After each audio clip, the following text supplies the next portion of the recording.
10व्या अध्यायामध्ये.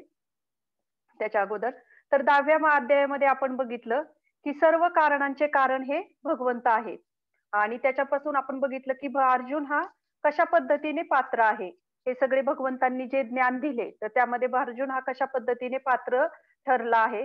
दुसऱ्या भागामध्ये आपण बघितलं की भगवद्गीता, हा भगवद्गीता हे सर्व शास्त्रांचे सार आहे की त्याच्यामध्ये बघितलं की प्रयोजन, अभिधेय, संबंध म्हणजे भगवंतांबरोबर आपले संबंध कशा पद्धतीने प्रस्थापित करू शकतो, त्याचं ध्येय काय आहे, आपलं लास्टचं जे गोल आहे भगवंतांची प्राप्ती किंवा भगवंतांची प्रेममय भक्ती, कृष्ण भक्ती, ती आपण कशा पद्धतीने प्राप्त करू शकतो.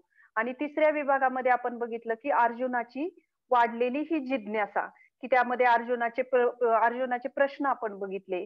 एका भक्ताची योग्यता काय आहे ते आपण त्याच्यामध्ये बघितले होते. आणि चौथ्या भागामध्ये आपण बघितलं की सर्वत्र कृष्ण दर्शन, की जसं सगळ्या विश्वामध्ये सर्व सर्व ब्रह्मांडामध्ये भगवंत हे कशा पद्धतीने व्यापून आहेत. की जसं आपण बघितलं की पाण्यामध्ये जसं भगवंतांनी सांगितलं की जसं ह्याच्यामध्ये वृक्षांमध्ये अश्वत्थामी आहे किंवा आदित्य देवतांमध्ये विष्णू मी आहे, की ज्या ज्या गोष्टीमध्ये भगवंत हे सगळ्यात सर्वश्रेष्ठ स्तरावर आहेत. तर हे ज्ञान आपल्याला भगवंतांनी 10व्या अध्यायामध्ये दिले. तर आता आपण अध्याय 11वा, ज्या अध्यायाचं नाव आहे विश्वरूप दर्शन. विश्वरूप दर्शन म्हणजे हा एकमेव अध्याय असा भगवद्गीतेमध्ये आहे की ज्यामध्ये आपल्याला भगवान श्रीकृष्णांनी विश्वरूप जे दर्शन आहे की ते अध्यायामध्ये दिलेलं आहे. आणि या अध्यायामध्ये याच्यानंतर जी प्रतिक्रिया आलेल्या आहेत अर्जुनाच्या किंवा वेगवेगळे प्रश्न आलेले आहेत, प्रार्थना आलेल्या आहेत, तर हे आपण आता 11व्या अध्यायामध्ये बघूया. तर या 11व्या अध्यायामध्ये एकूण 55 श्लोक आहेत. तर हे 55 श्लोक जे आहेत तर 4 भागामध्ये आपण डिवाइड केलेले आहेत सर्वांच्या लक्षात येण्यासाठी. तर पहिल्या 1 ते 4 श्लोकांमध्ये आपण बघूया की निवेदन, की ज्यामध्ये अर्जुन हा एक निवेदन करत आहे, प्रार्थना करत आहे. आणि दुसऱ्या 5 ते 14 श्लोकामध्ये आपण बघूया की विराट रूप, म्हणजे जे विराट रूप आहे भगवंतांनी अर्जुनाने जी हे निवेदन केलं, विराट रूपाची प्रार्थना केली, विराट रूप पाहण्याची. तर त्याच्यानंतर त्या विराट रूपानंतर अर्जुनाने ते पाहिल्यानंतर अर्जुनाने काय प्रकारे त्याचे प्रतिसाद काय होता तर ते आपण बघूया. आणि 15 ते 45 श्लोकामध्ये आपण बघूया की याच्यानंतर अर्जुनाने कशा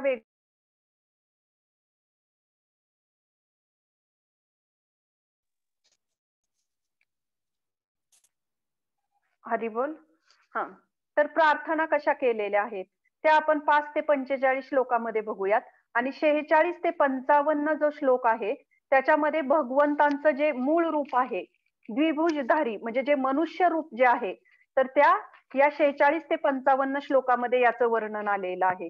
तर जसं की आपण बघितलं की 9व्या अध्यायामध्ये भगवंत हे आपल्याला अचिंत्य शक्तीचं अचिंत्य शक्ती म्हणजे काय आहे याचं वर्णन 9व्या अध्यायामध्ये भगवंत करत आहेत. अचिंत्य शक्ती म्हणजे काय, तर अचिंत्य शक्ती म्हणजे अशी शक्ती की जी आपल्याला आपण समजू शकत नाही आपल्या स्तरावर, आणि जरी आपण समजून घेण्याचा प्रयत्न केला तरी ते आपल्या बुद्धीच्या पलीकडे आहे.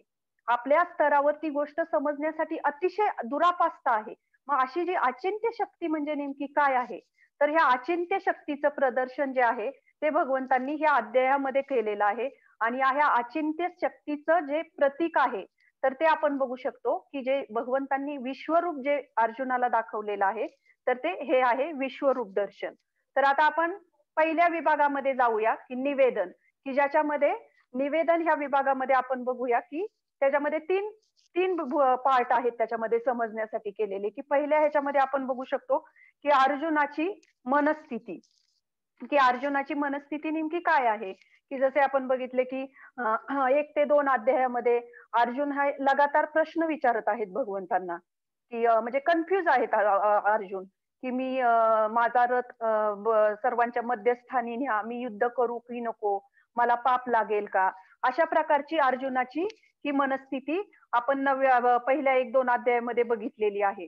आणि आता ह्या अर्जुनाच्या मनस्थितीमध्ये दुसऱ्या विभागामध्ये आपण बघूया की विराट रूपाच्या दर्शनाची प्रार्थना अर्जुनाने केलेली आहे. आणि तिसऱ्या विभागामध्ये आपण बघू शकतो की स्वतंत्र भगवंत हे कसे स्वतंत्र आहेत, भगवंत कोणावरही अवलंबून नाहीत, तर हे तिसऱ्या विभागामध्ये आपण बघूया. तर त्यामुळे आता पहिल्या ह्याच्यामध्ये आपण बघूया अर्जुनाची जी मनस्थिती जी आहे दर्शवणारा एक श्लोक आहे पहिला 11व्या अध्यायामधील. तर हा श्लोक आहे. अर्जुन उवाच मद अनुग्रहाय परमं गुह्यमध्यात्मसंधितं यत्त्वयोक्तं वचस्तेन मोहयोम विगतो मम. म्हणजे याच्यामध्ये अर्जुन आपण बघू शकतो की अर्जुन ह्यामध्ये काय म्हणत आहे. अर्जुन वर्णन करत आहे की याच्यामध्ये की तुम्ही जे मला अत्यंत गुह्य ज्ञान दिलेले आहे. अर्जुन म्हणतात की या परम गुह्य आध्यात्मिक विषयाबद्दल तुम्ही कृपावंत होऊन जे उपदेश दिले आहेत ते ऐकून माझा मोह नष्ट झालेला आहे. तर आता आपण बघू शकतो की या अध्यायामध्ये म्हणजे काय भगवंत अर्जुन म्हणत आहेत की कुठलं गुह्य ज्ञान काय दिलेलं आहे. गुह्य ज्ञान म्हणजे काय, तर अतिशय कॉन्फिडन्शियल एकदम गुप्त असं ज्ञान अर्जुन म्हणतात की तुम्ही मला दिलेलं आहे. आणि ते ज्ञान ऐकून माझा मोह किंवा माझा जो भ्रम आहे तो दूर झालेला आहे. तर या श्लोकामध्ये आपण बघू शकतो की अर्जुन म्हणत आहेत की माझा मोह दूर झालेला आहे. म्हणजे याचा अर्थ काय, की अर्जुनाला इथे खूप आत्मविश्वास आलेला आहे. की अर्जुनाची जी पहिल्या आपण आता वर्णन केल्याप्रमाणे 1-2 अध्यायामध्ये आपण बघितलं की अर्जुनाची मनस्थिती कशी होती. अर्जुन अगदी साशंक होता सगळ्या बाबतीत. युद्ध करायचे की नाही करायचे, मला पाप लागेल. आपण बघितलेले आहे इथून मागच्या अध्यायामध्ये की अर्जुनाची मनस्थिती काय होती. आणि आता 1 ते 2 अध्यायापासून आपण आता 11व्या अध्यायापर्यंत आलेलो आहे. आणि इथे अर्जुन म्हणत आहेत की तुम्ही मला अतिशय कृपावंत होऊन जे ज्ञान उपदेश दिलेला आहे त्याने माझा मोह पूर्ण दूर झालेला आहे. पहिली गोष्ट म्हणजे या श्लोकामध्ये आपण बघू शकतो की अर्जुनाला हा पूर्ण आत्मविश्वास आलेला आहे. आणि दुसऱ्या ह्याच्यामध्ये बघू शकतो की स्वतःच्या आत्मविश्वासापेक्षा पण भगवंतांवर अर्जुनाचा विश्वास हा जास्त, म्हणजे जो अविश्वास होता भगवंतांवरती सुरुवातीला जे भगवंतांनी उपदेश पहिल्या दुसऱ्या अध्यायामध्ये ज्या पद्धतीने अर्जुनाचा भगवंतांवर विश्वास बसत नव्हता, तसं आता 11व्या अध्यायापर्यंत हे ज्ञान जसे जसे घेत आले तसं आता अर्जुनाचा विश्वास हा भगवंतांवरती वृद्धिंगत झालेला आहे. तर हे अध्यायामध्ये आपण अर्जुनाची मनस्थिती जाणून घेऊ शकतो. आणि ह्या अर्जुनाच्या मनस्थितीमध्ये आपण बघूया की भगवंतांची कशा पद्धतीने भगवंतांनी जे ज्ञान दिलेले आहे त्याचा परिणाम अर्जुनावर झालेला आहे. तर पहिले आपण बघू शकतो की भ्रमाचा अंत, म्हणजे जे अर्जुनाला मगाशी मी वर्णन केल्याप्रमाणे की बरं अर्जुनाच्या मनामध्ये किती प्रश्न होते सुरुवातीला अगोदर, की हे मला युद्ध करायचे नाही, ह्याच्यामध्ये माझे आजोबा आहेत, काका आहेत, रिलेटिव्ह आहेत, सगळे नातेसंबंध आहेत, यांना जर मी मारलं किंवा यांचा युद्धामध्ये युद्ध केलं आणि ह्यांचा जर मृत्यू झाला तर नक्कीच मला त्याचे पाप लागेल. की अर्जुनाच्या मनामध्ये जी भ्रम होता जो अर्जुनाचा, तो पूर्णपणे तो भ्रम अर्जुनाचा आता नष्ट झालेला आहे. आणि दुसरी गोष्ट आपण बघू शकतो की परम पुरुषोत्तम आहेत, भगवंत हे परम पुरुषोत्तम आहेत. तर त्याची ही स्वीकृती त्यांनी दिलेली आहे. की जसे मगाशी वर्णन मी केले की जसे जेव्हा ते अगोदर जेव्हा भगवंतांना अर्जुन म्हणतात की मला युद्धभूमीच्या मध्यभागी माझा रथ न्या, आणि तिथे नेल्यानंतर ते पूर्ण ते सगळं सैनिक बघून एकदम कन्फ्युज होऊन जातात. आणि एकदम त्यांची ती आपण ते वर्णन पण ऐकलेलं आहे की अर्जुनावर त्याचा कशा प्रकारे कंप सुटतो, अर्जुनाच्या हातातलं गांडीव हातातून गळून पडतं. तर इथे आपण बघू शकतो की आता ह्या श्लोकामध्ये अर्जुन हा भगवंतांना परम पुरुषोत्तमाची स्वीकृती दिलेली आहे. म्हणजे याचा अर्थ अर्जुन हे पूर्ण कन्व्हिन्स झालेला आहे की जे भगवंतांनी आतापर्यंत जे ज्ञान दिलेलं आहे ते. आणि तिसरी गोष्ट म्हणजे अर्जुन हा पूर्ण संतुष्ट झालेला आहे. की ज्याच्यामध्ये आपण बघू शकतो की अर्जुन जसं की दुसऱ्या अध्यायामध्ये 10व्या अध्यायामध्ये आपण बघितलं की कशा पद्धतीने अर्जुन प्रश्न उत्तर विचारत आहे. प्रश्न अर्जुन विचारत आहे, भगवंत उत्तर देत आहेत त्याचे.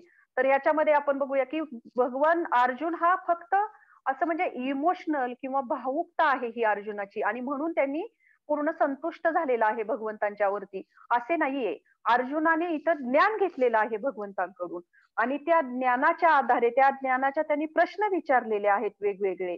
आणि जेव्हा ते त्याला ज्ञान प्राप्त झालेले आहे त्या ज्ञानाच्या आधारावर भगवान श्रीकृष्णांना त्याने परम पुरुषोत्तम म्हणून ही स्वीकृती दिली. आणि त्याचबरोबर पूर्णतः अर्जुन संतुष्ट झालेला आहे. की जसं दुसऱ्या अध्यायामध्ये आपण बघितलं की जसं अर्जुन सांगत आहे की नारद मुनी, असल, वेद, व्यास हे सगळे जण तुम्हाला भगवंत म्हणून स्वीकारत आहेत. तर हे अर्जुन भगवंतांना म्हणजे ह्या श्लोकामधून हे होत आहे की अर्जुनाने कशा पद्धतीने भगवंतांना परम पुरुषोत्तम भगवंत म्हणून स्वीकृती दिली. तर ह्या अर्जुनाची मनस्थिती या पार्ट मध्ये आपण हे बघितले. तर आता बघूया याच्यातून आपण एक अनमोल लेसन काय घेऊ शकतो आपल्या जीवनामध्ये. की जसं 10 अध्यायापर्यंत आल्यानंतर आपण बघितलं की अर्जुनाने आता भगवान श्रीकृष्णांची शरणागती स्वीकारली आहे. मग आता या सिच्युएशनला आपली परिस्थिती काय आहे, आपली मनस्थिती काय आहे, की जसे पहिल्या अध्यायापासून अर्जुनाचे प्रश्न, अर्जुनाच्या मनातल्या शंका, अर्जुन कशा पद्धतीने साशंक होता. मग जसं जसं ज्ञान घेत आला अर्जुन, तर अर्जुन आता ह्या सिच्युएशनला पूर्ण भगवंतांना शरणागत झालेला आहे. मग आता पण आपण किती दिवस झाले की आता आज 11वा अध्याय आहे. तुम्ही सर्वजण हा 11व्या अध्यायापर्यंत आलेला आहात भगवद्गीतेच्या. तर तुम्ही नक्कीच याच्यातून काही ना काही थोडं ज्ञान घेण्याचा प्रयत्न केला असेल. तर आपली पण मनस्थिती आता ह्याच्यामध्ये काय आहे? आपण जप सुरू केला आहे का? आपण भगवंतांची शरणागती स्वीकारली आहे का? खरं तर हे आपण विचार केला पाहिजे याच्यावर. आणि हा प्रश्न आपलाच आपल्यासाठी आहे की आपली मनस्थिती काय आहे, की जसं अर्जुन हा पहिल्या अध्यायापासून आल्यानंतर 11व्या अध्यायापर्यंत अर्जुनामध्ये पूर्ण बदल झालेला आहे. तर आपण सुद्धा आपल्या जीवनामध्ये असेल किंवा आतापर्यंत हे जे शृंखलेचे जे प्रोग्राम तुम्ही लेक्चर अटेंड केले असतील, तर तुम्ही हरे कृष्णा महामंत्राचा जप सुरू केला आहे का? भगवान श्रीकृष्णांची शरणागती किंवा भगवद्गीता अध्ययनास सुरुवात केली आहे का? तर हे खरं तर आपल्या स्वतःसाठीच हा प्रश्न आहे. तर हे एक अनमोल लेसन आपण ह्याच्यातून घेऊ शकतो. तर नेक्स्ट आपण पुढचा श्लोक बघूया की 11.3 मध्ये तिसऱ्या श्लोकामध्ये बघूया की अर्जुन हा विराट रूप जे आहे भगवान श्रीकृष्णांचं, तर ह्याच्या दर्शनाची प्रार्थना अर्जुन करत आहे. तर हे दर्शनाची जी प्रार्थना अर्जुनाने ह्या श्लोकामध्ये केली आहे तो श्लोक आपण गाऊया. एवमेतत्यथाथ त्वमात्मानं परमेश्वर द्रष्टुमिच्छामि ते रूपम ऐश्वरम पुरुषोत्तम. विश्वरूप दर्शनाचे निवेदन, हे पुरुषोत्तम, हे परमेश्वर, तुम्ही स्वतः वर्णन केल्याप्रमाणे तुमचे मूळ स्वरूप मी जरी माझ्या समोर पाहत असलो तरीही या प्राकृत सृष्टीत तुम्ही कसे प्रविष्ट झाला आहात हे मी पाहू इच्छितो. मला ते तुमचे ते रूप पाहण्याची इच्छा आहे. तर ह्या श्लोकामध्ये आपण बघूया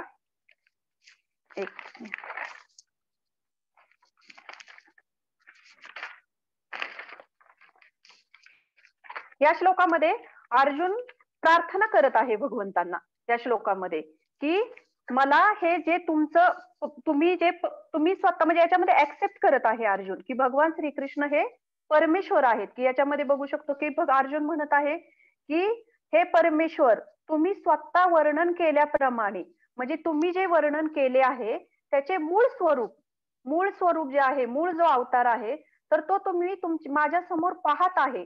आणि तरीही मी जरी पाहत असलो तरी अर्जुन इथे म्हणत आहे की ह्या प्राकृत सृष्टीत म्हणजे ह्या ब्रह्मांडामध्ये तुम्ही कशा पद्धतीने प्रविष्ट झाला आहात हे मी पाहू इच्छितो आणि मला ते पाहण्याची इच्छा आहे. तर याच्यामध्ये आपण बघतो की पहिली गोष्ट अर्जुनाने इथे भगवंतांना, भगवान श्रीकृष्णांना भगवंत म्हणून ऍक्सेप्ट केले. आणि दुसऱ्या ह्याच्यामध्ये बघू शकतो आपण की विनम्रता, अर्जुनाची जी विनम्रता आहे, नम्रता आहे, ती आपण बघू शकतो की अर्जुन इथे किती म्हणजे ह्यांनी आदराने भगवंतांना प्रार्थना करत आहे. की अगोदर आपण बघितलं की 10व्या अध्यायामध्ये भगवंतांनी कसं सर्वश्रेष्ठ मी आहे, सगळ्यामध्ये सर्वश्रेष्ठामध्ये सर्वश्रेष्ठ मी आहे, कुठल्याही वस्तूमध्ये जे असेल त्याच्यात सर्वोत्तम मी आहे, हे भगवंतांनी वर्णन केलेलं आहे श्रीकृष्णांनी. मग इथे ह्या श्लोकामध्ये अर्जुन असं म्हणत नाहीये की हा तुम्ही तर वर्णन केलंय, मग तुम्ही सांगा मला, तुम्ही दाखवा मग तुमचं रूप, तुम्ही आहात का खरोखर तसे, असे इथे अर्जुन म्हणत नाही. की अर्जुनाची ही नम्रता आपण बघू शकतो की किती अर्जुन नम्रतेने हा प्रश्न विचारत आहे की मला हे तुमचं विश्वरूप बघण्याची इच्छा आहे. की आपण जी ईर्ष्या असते भगवंतांप्रती, कुठलीही गोष्ट जेव्हा आव्हानात्मक चॅलेंजिंगच्या स्वरूपात आपण जेव्हा विचारतो किंवा ते जाणून घेण्याचा प्रयत्न करतो, तर तिथे नक्कीच ही नम्रता नसते, त्याच्यामध्ये ईर्ष्या येते. तरी ते आपण बघू शकतो की ईर्ष्येने आपण भगवंतांना कंट्रोल करू शकत नाही. तुम्ही जेव्हा तुमची नम्रता दाखवता तेव्हा त्या नम्रतेने भगवंत तुम्हाला ते ज्ञान प्रदान करतात. त्यामुळे ही नम्रता आपल्या जीवनामध्ये अतिशय महत्वाची आहे. म्हणजे भक्ती मार्गामध्ये पुढे जाण्यासाठी आपल्यामध्ये नम्रपणे प्रश्न विचारणे, नम्रतेने ते ज्ञान स्वीकारणे, ही गोष्ट खूप महत्वाची आहे. तर याच्यामध्ये नेक्स्ट स्लाइडमध्ये आपण बघूया, की भगवंत हे कसे स्वतंत्र आहेत. हं? की भगवंत हे स्वतंत्र आहेत, की अर्जुन किती नम्रतेने हे प्रश्न विचारत आहे, की जसे त्याच्यामध्ये आणि भगवंत स्वतंत्र आहेत. भगवंत कोणावर डिपेंड नाहीत, कोणावर अवलंबून नाहीत भगवंत. भगवंतांचं जे ज्ञान आहे, भगवंतांकडे जे ज्ञान आहे, त्याच्यावर कोणाचं नियंत्रण नाहीये, की भगवंतांना कोणी आव्हान करून किंवा प्रश्न विचारून कोणी हे ज्ञान घेऊ शकतं. तर अर्जुन अतिशय विनम्रतेने हे प्रश्न विचारत आहे, की जसे आता आपण बघतो, की एखाद्या गोष्टीमध्ये की शाळेमध्ये, कॉलेजमध्ये आपण बघतो, की जेव्हा आपल्यामध्ये कुठलीही गोष्ट आपल्याला सर्वोत्तम करायची असते, टॉप बनायचं असतं, टॉप करायचं असतं त्या विषयामध्ये किंवा त्या गोष्टीमध्ये, की तेव्हा आपल्यामध्ये नकळतपणे ते एक हे येतो की मला त्या गोष्टीमध्ये टॉपरला जायचंय किंवा मला पहिला क्रमांक पटवायचा आहे, की जसं शाळेमध्ये आपण बघू शकतो, मुलांनाही तेच शिकवलं जातं, की मला जिंकायचं आहे, मला जिंकायचं आहे. जो जीता वही सिकंदर. अशा पद्धतीने मग तुम्हाला जिंकायचंय, पण ते कुठल्याही स्वरूपामध्ये, कुठल्याही मार्गाने तुम्हाला जिंकायचंय. ही एक नकळतपणे शिकवण दिली जाते आणि ही जी शिकवण आहे, की ज्यामध्ये आपल्याला ही शिकवण योग्य आहे, पण त्या शिकवणीबरोबर जर आपल्यामध्ये नम्रता आली नाही, तर त्या ज्ञानाचा काहीच उपयोग नाही आपल्या जीवनामध्ये. जसं-जसं आपण एखाद्या गोष्टीमध्ये जर अशा आव्हानात्मक स्वरूपात आपण जर ते ज्ञान असेल किंवा त्याच्यामधलं जे स्किल्ड असेल ते मिळवण्याचा प्रयत्न केला, तर आपल्यामध्ये आपोआप दुसऱ्यांमध्ये दोष शोधण्याची प्रवृत्ती निर्माण होते. आणि ही दोष शोधण्याची प्रवृत्ती जशी आपल्यामध्ये निर्माण होते, तसे-तसे आपण इतरांमध्ये जसे आपण आपल्यामध्ये ते गुण वाढत जातात, पण नकळतपणे आपण दुसऱ्यांकडे ते दोष बघायला सुरुवात करतो आणि जेव्हा अशी दोषाची प्रवृत्ती आपली वाढत जाते, नकळतपणे आपण भगवंतांमध्ये सुद्धा दोष बघायला लागतो. कितीतरी लोकं असतात, की बा असे प्रश्न विचारतात, की "अरे, भगवंतांनी हे का केलं? भगवंतांनी ते का केलं? कृष्णांनी असेच का केले? तसेच का केले?" म्हणजे याच्यातून आपला अहंकार वाढीत जातो. म्हणून विनम्रता ही भक्ती मार्गामध्ये पुढे जाण्यासाठी खूप आवश्यक अशी गोष्ट आहे आणि या श्लोकामध्ये आपण बघू शकतो, की जे ज्ञान अर्जुनाने घेतलं आहे, तर याच्यामध्ये बघू अर्जुन असा प्रश्न म्हणत विचारत नाहीये भगवंतांना, की तुम्ही तर सांगितलं, की तुम्ही सर्वश्रेष्ठ आहात. मग तुम्ही प्रूफ द्या त्याचा, मला पुरावा द्या. असे अर्जुन म्हणत नाही. तर अर्जुन हा अतिशय नम्रतेने ते सांगत आहे. तर आपण याच्यातून एक जीवनामध्ये एक लाईफ लेसन आपण याच्यातून घेऊ शकतो, की आपल्या विनम्रतेने दुसऱ्यांचे हृदय परिवर्तन होऊ शकते.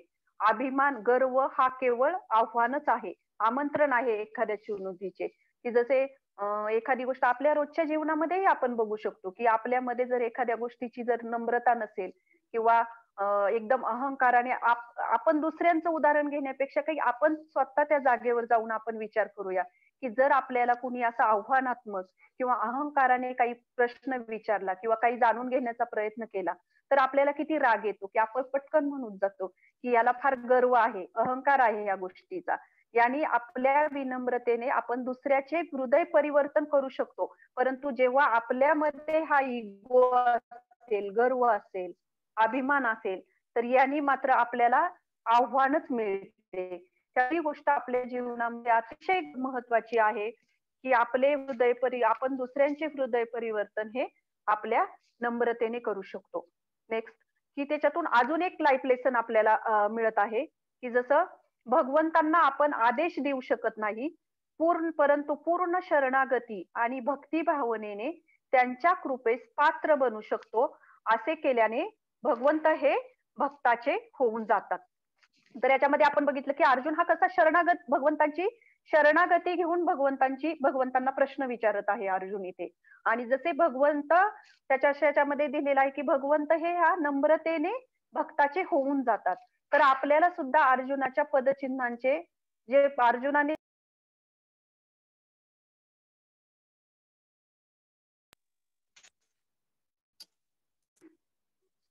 अर्जुनाने ज्या पद्धतीने प्रश्न विचारलेला आहे किंवा ज्या पद्धतीने नम्रतेने शरणागती स्वीकारलेली आहे, ती आपण बघू शकतो आणि त्या पद्धतीने आपण सुद्धा त्या मार्गाचा अवलंब करून भगवंतांची प्राप्ती आपण नक्कीच करू शकतो.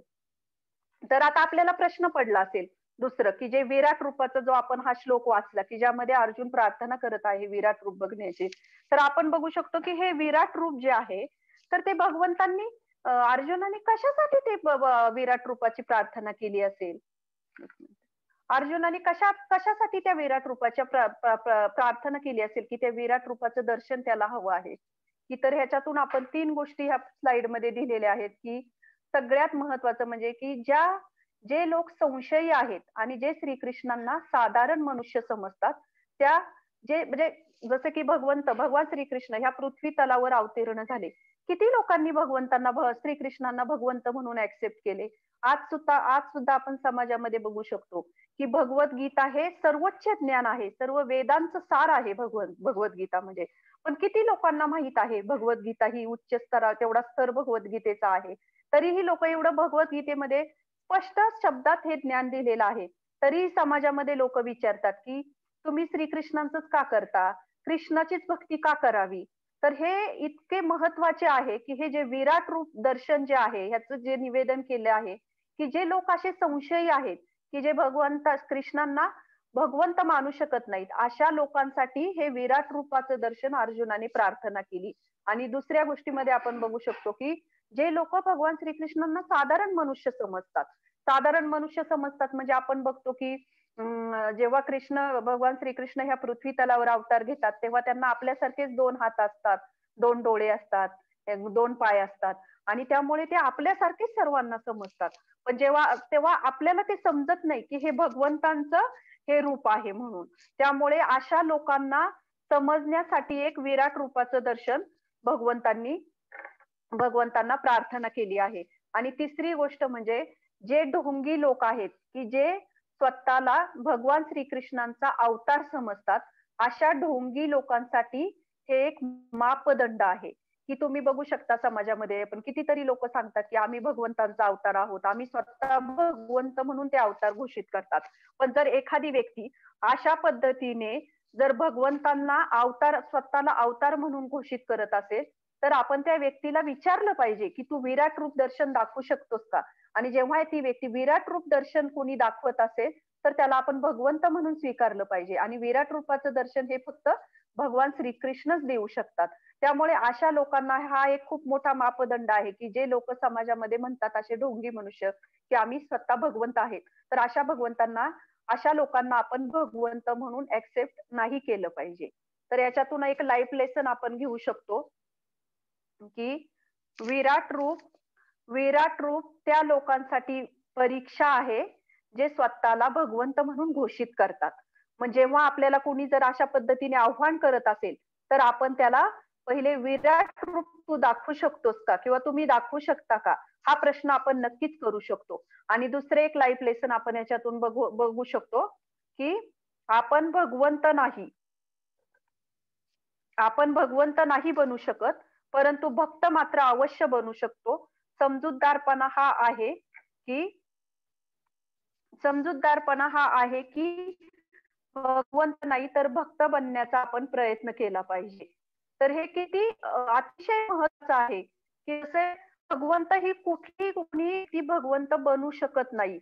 ही पहिली गोष्ट म्हणजे आपण जीवनामध्ये शिकू शकतो. आणि दुसरी गोष्ट म्हणजे त्याच्यामध्ये भगवंत तर आपण बनू शकत नाही, परंतु आपण भगवंतांचे भक्त मात्र बनण्याचा प्रयत्न केला पाहिजे. की जसे अर्जुन हा भगवंतांचा भक्त आहे आणि ज्या पद्धतीने अर्जुनाने भगवंतांची शरणागती स्वीकारली आहे त्या पद्धतीने आपण सुद्धा भगवंतांची शरणागती स्वीकारून आपण त्या पद्धतीने भगवंतांना भगवंत मानून भगवद्गीतेनुसार आपले जीवन अनुसरण करण्याचा प्रयत्न केला पाहिजे.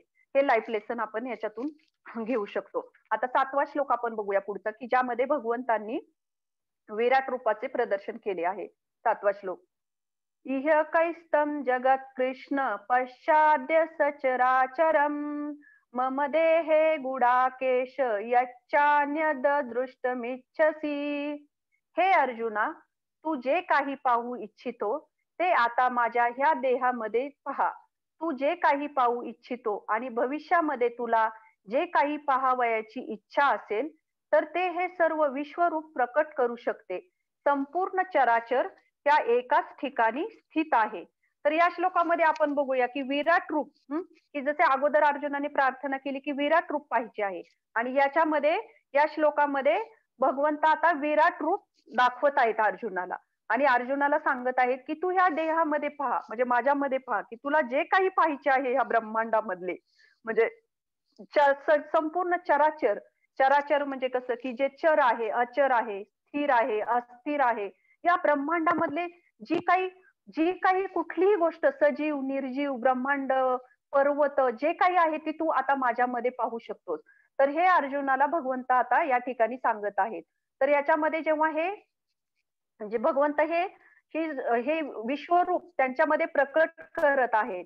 तर ह्या विश्वरूपाचं जर आपण बघितलं, की ह्या विश्वरूपाच्या सुद्धा काही क्वालिटीज आहेत, गुणवत्ता आहे, की जसे आपल्याला आपण बघितलं, की भगवंत आता हे विराट रूप दाखवायला सुरुवात करत आहेत ह्या श्लोकामध्ये. तर ह्या विराट रूपाच्या काय क्वालिटीज आहेत, की पहिली गोष्ट म्हणजे आपण बघतो, की प्राकट्य तथा अप्राकट्य. म्हणजे हे विराट रूप जे आहे, नेक्स्ट स्लाइड.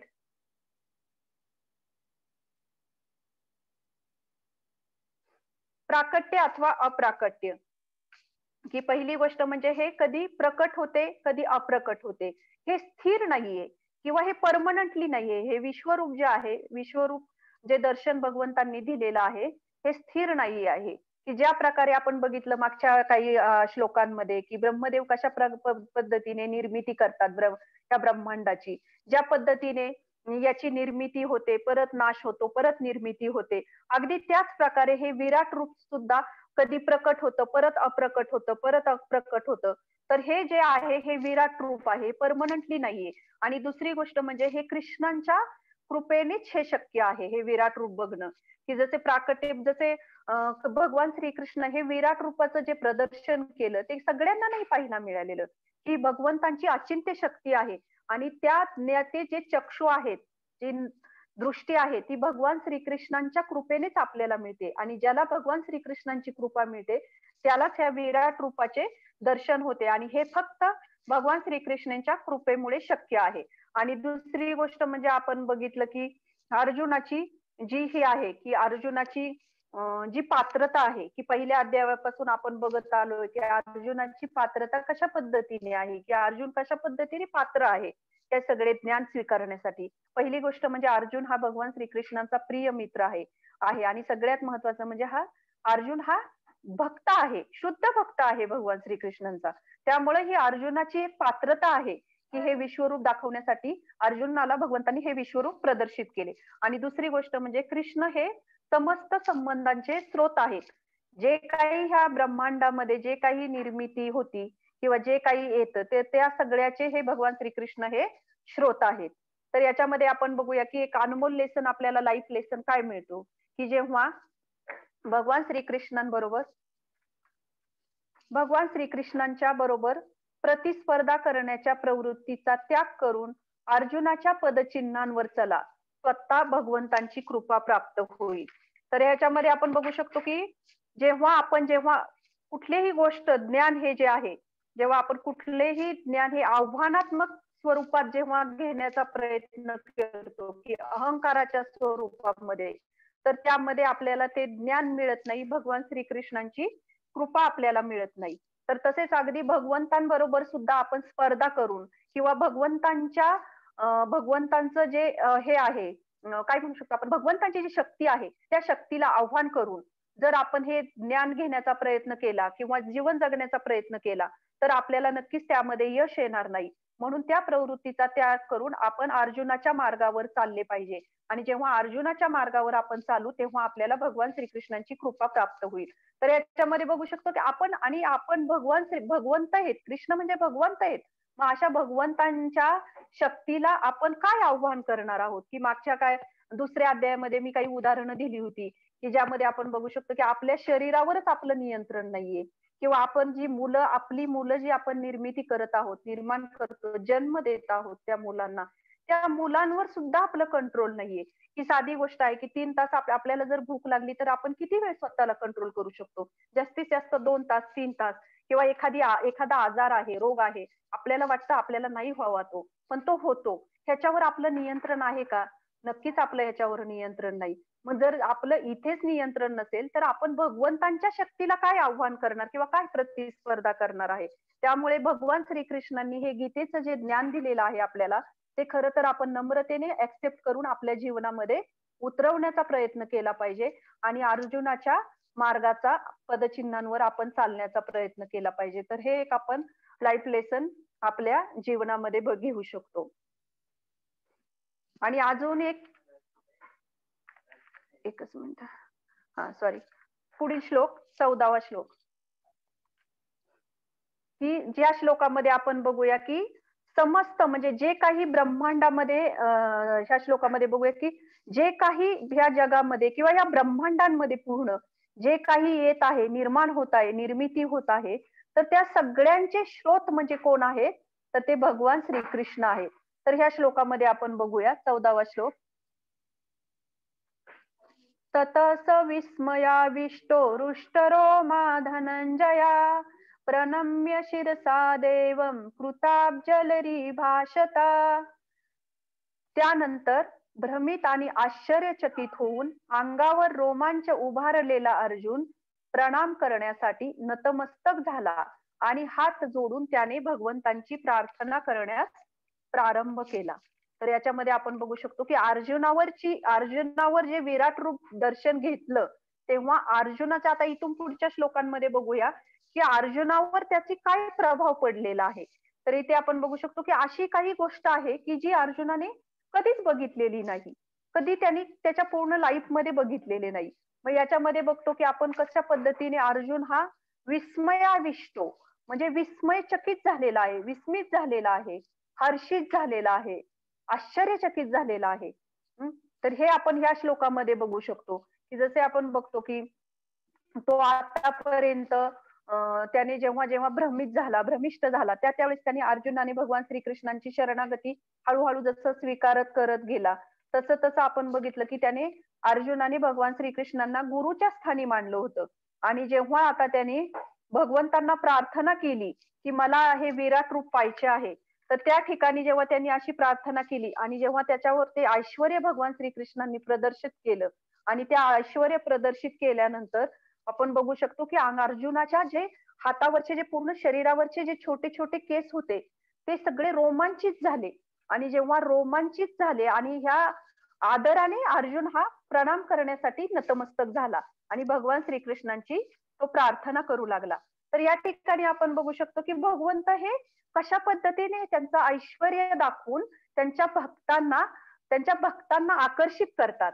की जसे की हे ऐश्वर्य दोन प्रकारचे, म्हणजे आपण हे बघितलं की हे ऐश्वर्य आहे भगवंतांचं आणि दुसरं जे आहे ते माधुर्य, की ज्या माधुर्य प्रेमामध्ये आपण बघू शकतो की जसं की भगवान श्रीकृष्ण माधुर्य प्रेमामध्ये वृंदावनामध्ये भगवान श्रीकृष्ण हे करतात माधुर्य प्रेमामध्ये की त्यांचे जे मित्र आहेत तर ते त्यांच्या डोक्यावर पण बसतात, खांद्यावर बसतात भगवान श्रीकृष्णांच्या. म्हणजे ते तिथे माधुर्य प्रेमाचा तिथे आपल्याला प्रभाव दिसतो. आणि इथे ऐश्वर्य आहे की जे ऐश्वर्य बघून अर्जुन हा भगवंतांपुढे नतमस्तक झालेला आहे. तर हे जे माधुर्य प्रेम आहे जे वृंदावन मध्ये आपल्याला पाहायला मिळतं की साधे गोप बालक भगवान श्रीकृष्ण अगदी साध्या गोपाच्या रूपामध्ये आपल्याला दिसतात आणि इथे मात्र तेच भगवान श्रीकृष्ण अगदी विराट रूपाचं ज्या पद्धतीने प्रदर्शन करत आहेत त्याचा परिणाम अर्जुनावर कशा पद्धतीने होत आहे. तर हा जो आहे ऐश्वर्य भाव आहे आणि ह्याच्यातून आपण बघू शकतो की हे ऐश्वर्य आणि हे माधुर्य प्रेम जे आहे हे फक्त आपल्याला भगवान श्रीकृष्णच दाखवू शकतात, दुसऱ्या कुठल्याही ठिकाणी आपल्याला हे बघायला मिळत नाही. म्हणून त्याच्यातून एक आपण अनमोल लेसन घेऊ शकतो की भौतिक जगतामध्ये सारे संबंध हे निराशा करते, आध्यात्मिक जगातील संबंध हे पूर्ण पवित्र आणि आनंदमय असतात. तर याच्यामध्ये आपण बघितलं की भगवंत कशा पद्धतीने ऐश्वर्य भावामध्ये आहेत अर्जुनाच्या पुढे आणि तेच भगवंत वृंदावन मध्ये माधुर्य भावामध्ये आहेत. पण इथे जे आहे तर प्रेम हे सर्वोच्च स्तरावर आहे की माधुर्य भावामध्ये ज्या पद्धतीने भगवंत आदान प्रदान करतात तिथे भगवंतांचं ऐश्वर्य नाहीये. तिथल्या वृंदावन मधले जे साधे गोप बालक आहेत त्यांना माहित नाही की भगवंतांचा स्तर काय आहे. हे भगवंत आहेत पूर्ण ब्रह्मांडाचे.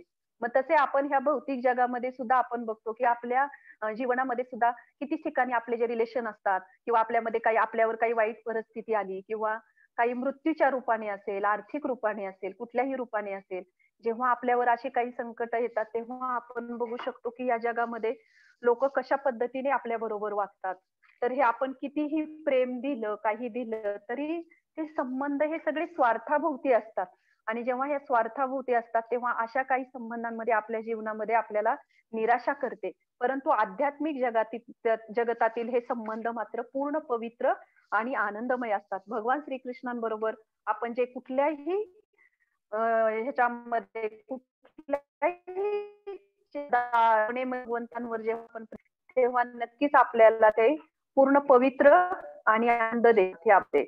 तर आता आपण बघूया की आपण तिसऱ्या विभागामध्ये जातो आहे प्रार्थना. तर हे जेव्हा अर्जुनाने हे जेव्हा म्हणजे अर्जुन ऍक्च्युली अर्जुनाने हे ऐक म्हणजे भगवान श्रीकृष्णांचं हे जे विराट रूप आहे ते बघितलं आणि त्याच्यानंतर अर्जुन हे अद्भुत रूप बघितल्यानंतर अर्जुन हे आपल्याला इथून पुढे डिटेलमध्ये सांगणार आहेत की अर्जुनाने कशा पद्धतीने काय काय बघितलं आहे ह्या विराट रूपामध्ये. आणि दुसरी गोष्ट म्हणजे अर्जुनाने ह्या विराट रूप बघितलं त्याच्यामध्ये अर्जुनाचं जे आश्चर्य आहे ते व्यक्त होत आहे. आणि दुसरी गोष्ट म्हणजे जेव्हा अर्जुनाने ह्या पद्धतीने आश्चर्य व्यक्त केले तेव्हा भगवान श्रीकृष्ण त्याला कशा पद्धतीचा उपदेश करत आहेत. आणि जेव्हा हा उपदेश ऐकून शेवटच्या लास्टच्या लेक्चरच्या एंडमध्ये परत अर्जुनाच्या प्रार्थना येत आहेत की अर्जुन कशा पद्धतीने प्रार्थना करत आहे. तर आपण बघूया की पहिल्या ह्याच्यामध्ये की अर्जुनाचे आश्चर्य. तर अर्जुनाचे आश्चर्य हे जे 15वा श्लोक आहे यामध्ये व्यक्त होत आहे की अर्जुन कशा पद्धतीने आश्चर्यचकित झाला आहे. आपण विचार करू शकतो की एखादी व्यक्ती कृष्ण हे अगदी साध्या द्विभुजधारी रूपामध्ये एका मित्राच्या रूपामध्ये अर्जुना पुढे उभे होते आणि एकदम अचानकच असे काही होते की त्या व्यक्तीमध्ये अचानक पूर्ण ब्रह्मांडांचे दर्शन व्हायला लागते. तर आपण विचार करू शकतो की अर्जुनाची परिस्थिती काय झाली असेल की हा माझा मित्र आहे भगवान श्रीकृष्ण म्हणजे हा कृष्ण आणि एकदम या कृष्णामध्ये की असे सगळं ब्रह्मांडाचं दर्शन होत आहे. तर अर्जुन हा कशा पद्धतीने चकित झालेला आहे आणि इथून पुढच्या श्लोकामध्ये अर्जुन त्याचं आश्चर्य व्यक्त करत आहे आणि कशा पद्धतीने काय काय बघितलं आहे आपल्याला पुढील श्लोकामध्ये लक्षात येईल. तर 15वा श्लोक आहे. अर्जुन उवाच पश्यामि देवास्तव देव देहे सर्वास्तथा भूता विशेष संघान ब्रह्मानमीश कमलासनस्थ ऋषीश्च सर्वानुरंगाश्च दिव्यान. अर्जुन म्हणाला, हे भगवंता, हे कृष्णा, मी तुमच्या शरीरात एकत्रित झालेल्या सर्व देवतांना आणि विविध जीवांना पाहतो. कमलासनावर बसलेल्या ब्रह्मदेवांना तसेच भगवान शंकर, सर्व ऋषी, अलौकिक सर्वांना मी तुमच्या देहामध्ये पाहत आहे. तर यामध्ये आपण बघूया की अर्जुनाला कशा पद्धतीने चकित झालेला आहे की जसे अर्जुनापुढे फुल स्क्रीन आहे की जसं आपण एखादा थिएटरमध्ये जाऊन एखादी मूवीज बघत असतो तर ती कशा पद्धतीने चालते अगदी त्या पद्धतीने फुल स्क्रीन आता अर्जुनापुढे दिसत आहे की अर्जुन काय काय बघत आहे. आणि अर्जुनाला हे आश्चर्यचकित झालेलं आहे की कशा पद्धतीने भगवान श्रीकृष्णांचं रूप हे बदललेलं आहे. म्हणजे एक प्रकारे वेदांचा जो भूगोल आहे, जी जॉग्रफी आहे ती आपल्याला ह्या सगळ्या श्लोकामध्ये दिसत आहे. की आपण बघूया की याच्यामध्ये अर्जुनाने काय काय बघितले की सगळ्यात महत्वाचं म्हणजे अर्जुनाने इथे बघितलं की शरीरामध्ये सर्व एकत्रित झालेल्या देवतांना आणि जीवांना अर्जुन म्हणत आहे मी पाहत आहे. आणि दुसरी गोष्ट म्हणजे अर्जुन म्हणत आहे की कमलासनावर बसलेले ब्रह्मदेव, शंकर, सर्व ऋषी सर्वांना मी तुमच्यामध्ये पाहत आहे. तर ह्या ब्रह्मांडामध्ये 14 प्लॅनेट आहेत.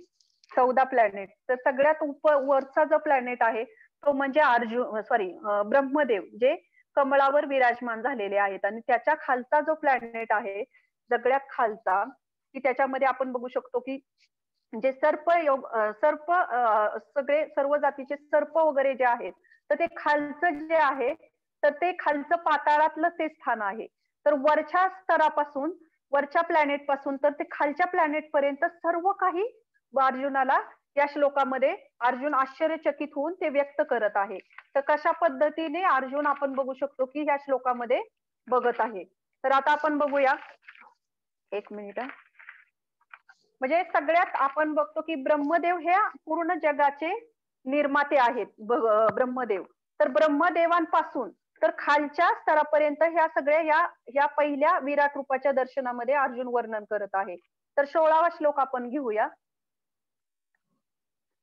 16व्या श्लोकामध्ये अर्जुनाचे आश्चर्य परत व्यक्त होत आहे, की ज्यामध्ये आपण बघूया की 16व्या श्लोकामध्ये अर्जुन काय वर्णन करत आहे. हे विश्वेश्वर, हे विश्वरूप, तुमच्या देहामध्ये मी अमर्यादित आणि सर्वत्र पसरलेल्या असंख्य भुजा, उदरे, मुख आणि नेत्रांना पाहतो आहे. तुमच्यामध्ये मला आदी, मध्य आणि अंत काहीच दिसत नाही. तर याच्यामध्ये बघू शकतो की आपण असीमित म्हणजे जे असीमित ऐश्वर्य आहे भगवान श्रीकृष्णांचं, त्याच्यामध्ये आपण अर्जुन बघत आहे की त्या ह्या फोटोमध्ये तुम्ही बघू शकता की कशा पद्धतीने वेगवेगळे चेहरे आपल्याला दिसत आहेत. प्रत्येकाचे हावभाव वेगवेगळे आहेत. प्रत्येकामध्ये शस्त्र, ज्यांच्या हातामध्ये ते शस्त्र आहेत ते प्रत्येकाचे वेगवेगळे आहेत. आणि असे नाही की त्याच्यामध्ये एक व्यक्ती दिसत आहे. प्रत्येक व्यक्ती ही स्वतंत्र आहे त्यामध्ये. तर अशा असंख्य भुजा, असंख्य उदरे, मुख आणि नेत्र अर्जुन वर्णन करत आहे की मी पाहत आहे. आणि प्रत्येकाच्या चेहऱ्यावर एक वेगवेगळे एक्सप्रेशन आहेत यामध्ये. तर याच्यामध्ये भगवंतांची जी असीमित जी ताकद शक्ती आहे, एनर्जी शक्ती आहे भगवंतांची, ती यामध्ये प्रदर्शित करीत आहेत.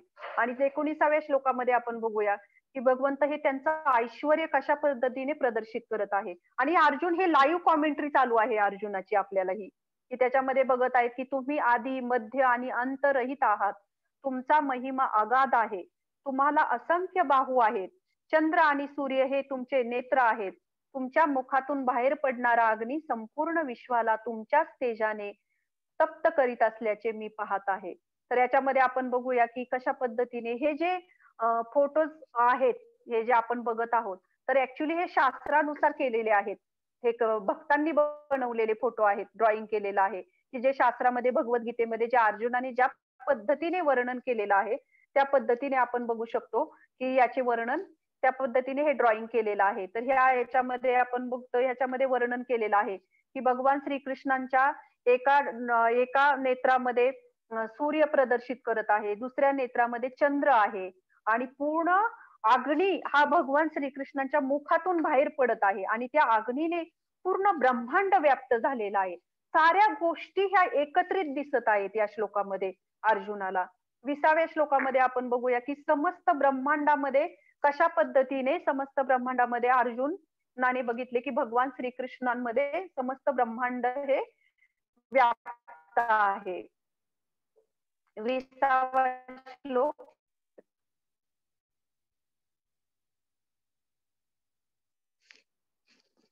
ज्यामध्ये आपण बघितलं की अनेक ब्रह्मांड, की जे लोक एकत्रित येऊन ब्रह्मांड आहेत. 20वा श्लोक, तुम्ही एकट्याने संपूर्ण आकाश, ग्रह, लोक आणि त्यांच्यामधील सर्व दिशा व्याप्त केले आहे. हे महात्मन, तुमचे हे उग्र आणि अतिशय अद्भुत रूप पाहून सर्व ग्रह लोक अतिशय व्यथित झालेले आहेत. तर इथे आपण बघू शकतो की जसं रेडिओ मध्ये कशी ते आपण पहिले जुने टीव्ही वगैरे नसायचे तेव्हा क्रिकेट चालू असेल की रेडिओ मध्ये ती जे डोळ्यांनी बघायची ती कॉमेंट्री चालायची लाईव्ह. तर त्या पद्धतीने अर्जुन बघत आहे आणि अर्जुनाच्या मुखातून ते बाहेर पडत आहे. त्या पद्धतीने लाईव्ह कॉमेंट्री आपल्याला अर्जुन देत आहे. आणि हे कोणासाठी, तर आपल्या सगळ्यांसाठी देत आहे. आणि याच्यामध्ये ह्या श्लोकामध्ये बघूया आपण की हे विश्वरूप जे आहे ते भगवान श्रीकृष्णांच्या कृपेने शक्य नाहीये. जेव्हा भगवान श्रीकृष्ण ती अद्भुत दृष्टी आपल्याला देऊ शकतात, दिव्य चक्षु आपल्याला देतात, तेव्हाच आपण ती बघू शकतो. आणि याच्यामध्ये वर्णन केलेलं आहे की हे तुमचे अद्भुत असे रूप पाहून सर्व ग्रहलोक अतिशय व्यतीत झालेले आहेत. म्हणजे याचा अर्थ असा आहे की अर्जुनाबरोबर बाकीचे देवी देवताही हे भगवंतांचं अद्भुत रूप पाहत होते. 21वा श्लोक, की ज्याच्यामध्ये 21व्या श्लोकामध्ये आपण बघू शकतो भय अथवा अधीनता ह्याची प्रेरणा, की याच्यामध्ये ह्या श्लोकामध्ये वर्णन केलेलं आहे की सर्व देवतागण तुम्हाला शरण येऊन तुमच्यामध्ये प्रवेश करीत आहेत. त्यांच्यापैकी काही अत्यंत भयावह झाल्यामुळे हात जोडून तुमची प्रार्थना करीत आहेत. महर्षीगण आणि सिद्धगण स्वस्ती, शांती असे म्हणून वैदिक स्तोत्र यांनी गायन करून तुमची स्तुती करत आहेत.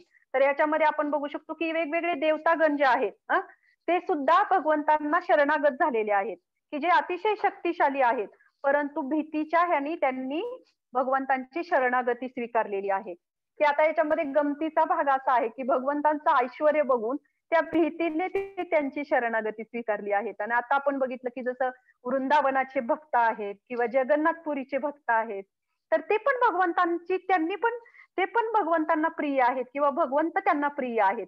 पण तिथे आपण बघू शकतो की ते सगळे प्रेमाच्या त्याचा जो आधार आहे तो प्रेम आहे, की तिथे कुठलं ऐश्वर्य नाहीये भगवंतांप्रती. भगवंतांचं त्यांनी कुठलं ऐश्वर्य पाहिलेलं नाही, पण त्यांचं ते भगवंतांच्या प्रेमाला वश झालेले आहेत. आणि ते मात्र तिथे भगवंतांवर एक असं जो म्हणतात तो माधुर्य भाव जो आहे, तो तो तिथे ते दाखवत आहेत. आणि इथे मात्र आपण बघतो की जे देवी देवता आहेत, तर त्या भीतीने ते सुद्धा भगवंतांची शरणागती स्वीकारत आहेत. तर याच्यामध्ये एक आपण हे बघू शकतो की भगवंत कशा पद्धतीने त्यांचं ऐश्वर्य दाखवून भक्तांना वेगवेगळ्या पद्धतीने एक आकर्षित करत असतात. तर हे या श्लोकामधून आपण बघू शिकू शकतो. जसे आपण आता हे श्लोक मुद्दामहून घेतलेले नाहीयेत. तुम्ही भगवद्गीतेमधील ह्या श्लोकांचे वर्णन नक्कीच संस्कृत मधले जे श्लोक आहेत ते वाचू शकता. कारण जेणेकरून आपण एक 4-5 श्लोक कंटिन्यू मराठीतून वाचले की आपल्या लक्षात येतं की अर्जुनाने काय काय बघितले आहे. त्यामुळे मी हे संस्कृत श्लोका घेतलेले नाहीत, त्याचे फक्त मराठी भाषांतरित घेतलेलं आहे. तर आपण आता बघूया की अर्जुनाने ह्या 4-5 श्लोकामध्ये जे वर्णन केलेलं आहे की त्याच्यामध्ये आपण काय काय बघितले हे आपण बघूया. की जसे अर्जुनाने पहिल्या ह्याच्यामध्ये बघितलं की आपण 15व्या श्लोकामध्ये पूर्ण दर्शन बघितले की ज्याच्यामध्ये पूर्ण ब्रह्मांडाचे दर्शन आपल्याला भगवंतांनी अर्जुनाला दिले आहे. आणि भगवंत एक व्यक्तिमत्व आहे. की भगवंतांनी कितीतरी रूप प्रकट केले त्या विराट रूपामध्ये, असीमित रूप प्रकट केली, परंतु तरीही भगवंतांचं एक व्यक्तिमत्व आहे स्वतंत्र. दुसरी म्हणजे प्रकाशमय प्रभा, की जी एक दिव्य अशी दिव्य अशी हे प्रकाशमय प्रभा भगवंतांच्या शरीरामधून निघत आहे. आणि हे सर्व होऊनही भगवंतांचं एक व्यक्तिगत रूप आपल्याला त्यामध्ये दिसत आहे. असीमित ऐश्वर्य जे आहे 19व्या श्लोकामध्ये भगवंतांनी दाखवलेलं आहे.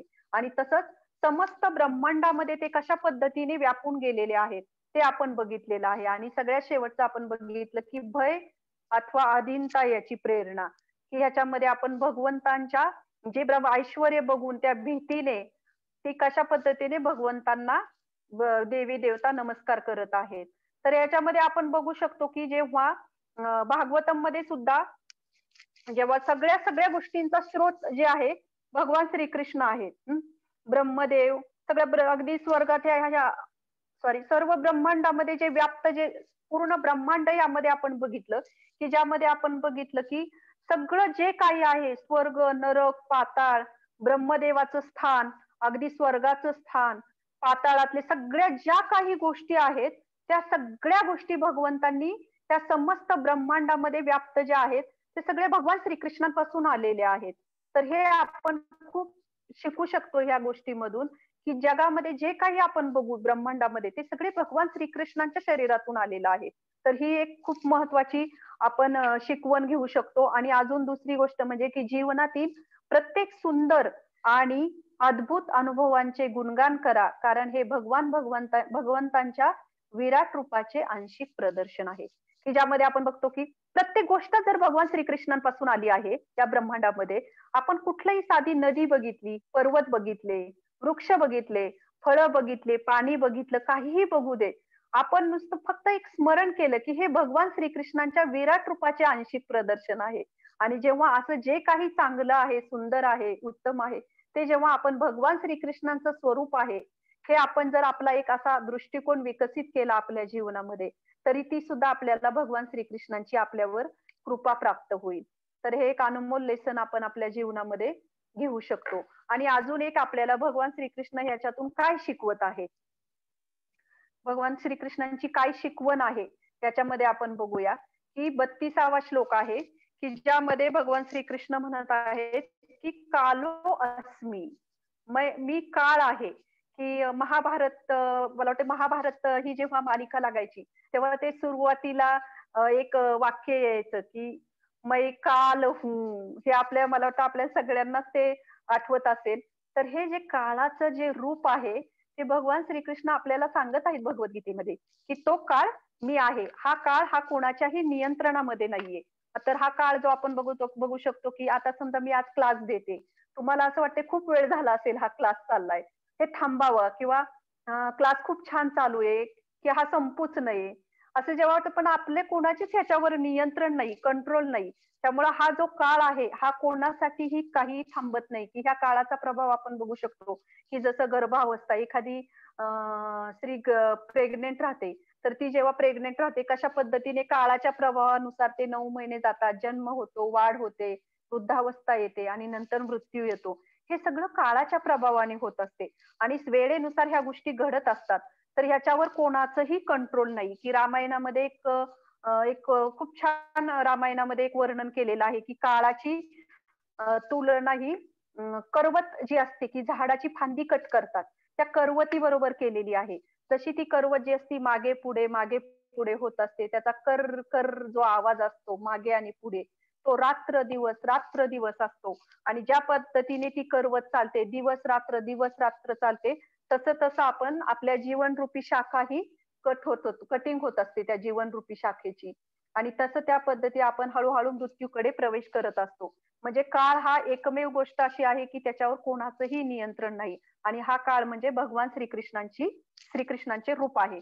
आणि दुसरी गोष्ट म्हणजे या 32व्या श्लोकामध्ये अजून एक भगवंत भविष्यवाणी करतात अर्जुनाला, की अर्जुनाला सांगतायत, की "तू या युद्धामध्ये तुझ्या बाजूचे पण आणि कौरवाच्या बाजूचे कोणीही 5ही पांडव सोडल्यास कोणीच वाचणार नाहीये.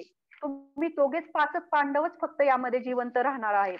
आणि त्यामुळे 33व्या श्लोकामध्ये भगवंत म्हणत आहेत, की कृष्ण एक सांगत आहे, की तू ह्याच्यात जिवंत तर कोणीच राहणार नाहीत. हे ऑलरेडी अगोदरच मी ह्यांचा मृत्यू हे केलेला आहे.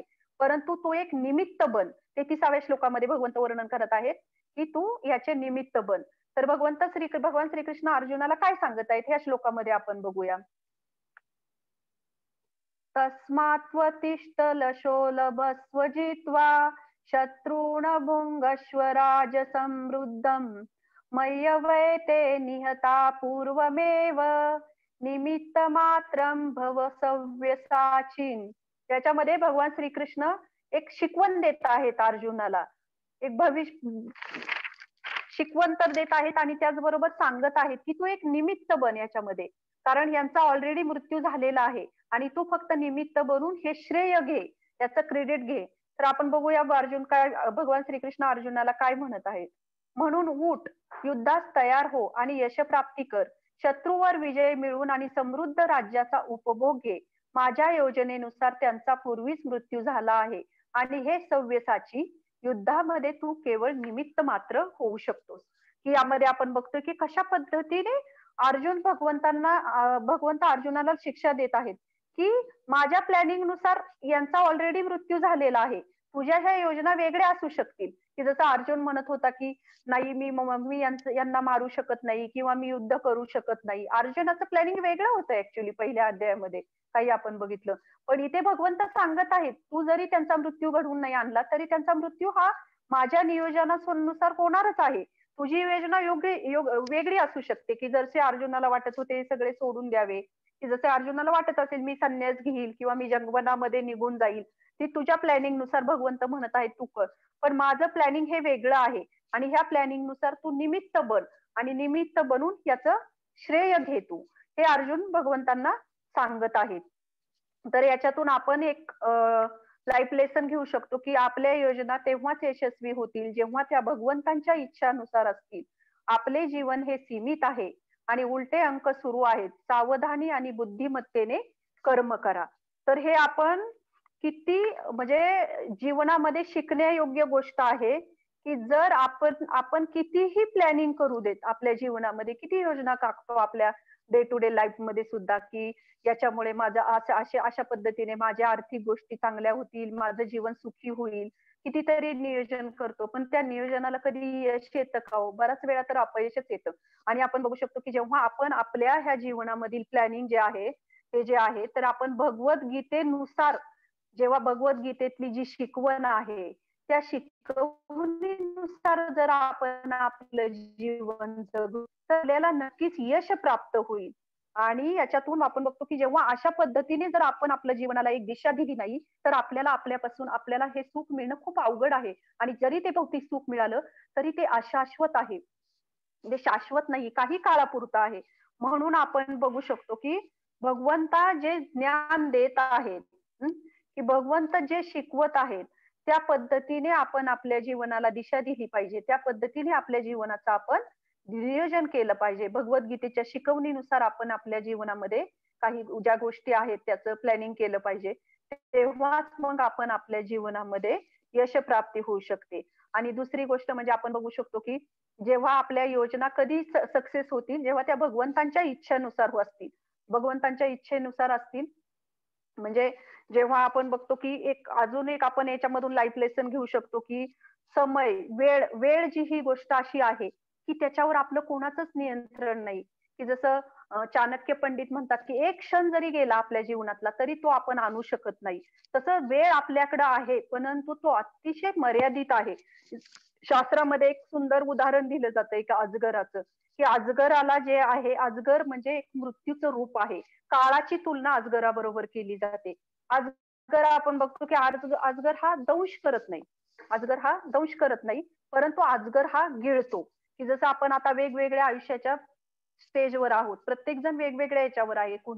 कोणाचा कोणत्या काळाच्या अजगराने कोणाला गुडघ्यापर्यंत गिळंकृत केलेला आहे, कोणाला छातीपर्यंत गिळंकृत केलेला आहे, कुणाला गळ्यापर्यंत, मानेपर्यंत गिळंकृत केलेला आहे.